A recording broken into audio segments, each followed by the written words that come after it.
तुम दुनिया के सामने प्यार को सरेआम करते हो पगली, ये बता दो कितने लोगों से प्यार करते हो।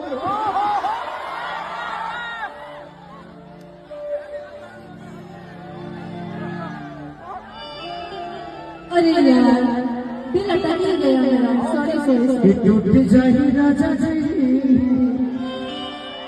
पहला प्यार, पहला प्यार। तू तो अपन कैरेक्टर चेंज कर देलू, पता नहीं फिर समझ में तेरा प्यार होता कि पीसीओ के फोन होता। सुनिए सुनिए सुनिए, लड़के के कनेक्ट ये जियो के सिम हो गया। हेलो हेलो हेलो, तेरा में डाटा ढेर जब लड़का चारों तरफ प्यार करे तो प्यार है, और लड़की करे तो गलत। आप करे तो सही, हम करे तो गलत। एक बात बताए कि लड़ाई दिल छोड़ के हो राजा